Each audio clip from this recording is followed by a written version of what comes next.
My daughter, Kuri, has DRPLA, a disease that causes atrophy of the brain. It is hereditary and progressive. Kuri is bedridden. My husband, Chiaki, passed away 7 years ago from this disease. I wrote OHANA Family in hopes of finding a cure. I pray that I can save my daughter. Chapter 5, IEP Meeting. Today was the annual IEP meeting. IEP meetings are individual meetings for children with special needs.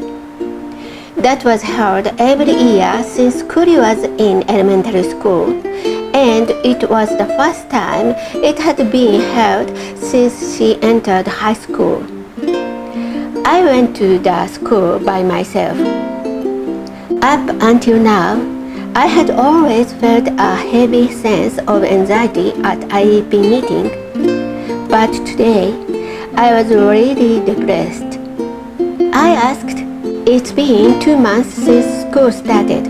How is Kuri doing?" With a light heart, but I got a reply that hurt too much. In the last 2 months, Kuri has visibly lost the opportunity to speak. And also, the topic of the IEP last year was how to keep her speaking skills up. Now that she can't speak, they have changed their communication method from words to showing pictures. They recommended that Kuri used to have a chair, the one that she used to only on field trips all the time, because her condition changes from day to day. The safety of Kuri is the most important thing, and more things were discussed. Everything was a much harsher reality than I had imagined. The IEP was held every year.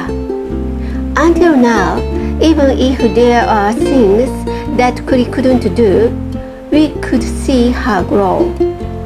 But this time was completely different.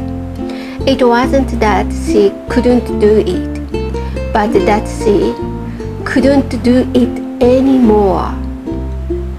They also explained what would happen after graduation. They said Kuri can continue to attend this school until she turned 20. But in reality, if a cure is not found, she will become bedridden before then. I don't know if she will live to be 20. I know I shouldn't say such negative things because I am her mother. But it's too painful for me to bear alone.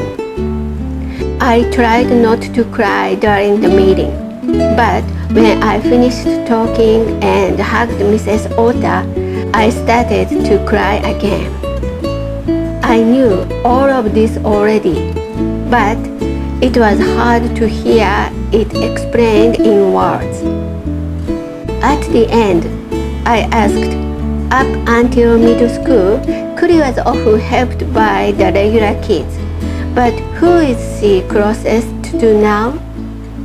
They said that she didn't have anyone in high school. Why? Because there are lots of kids from Kaimuki Middle School.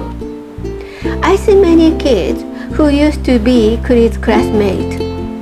Kuri is a girl who loves her friends, but has that communication disappeared too? After leaving the room, I went back to the car park and continued to cry in the car.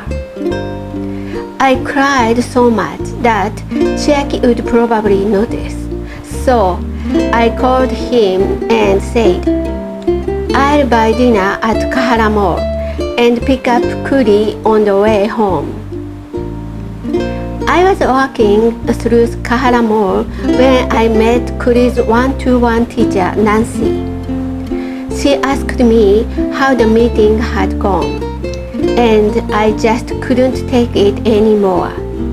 So I hugged Nancy and cried and cried. I must have looked pretty strange to everyone around me because I just kept crying and crying. Nancy said, "Kuri is very happy at school. Don't worry.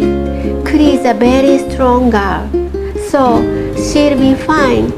Kuri loves you, Junko. I'm sure your mother-in-law and your husband are both very proud of you, Junko. They are glad Chiaki married you. Kuri is strong, but so are you. But if you want to cry, you can cry as much as you like. Kuri and Junko are both fighters." She let me cry for a long time. "That's right, Nancy. Thank you. Thank you for letting me cry so much." Kuri fell over at the YMCA today and cut her chin and knee. She's tired and is sleeping early. I wonder if I'll be able to laugh tomorrow. I'm going to end it here today because if I cry again and my eyes are too red, Chiaki will know.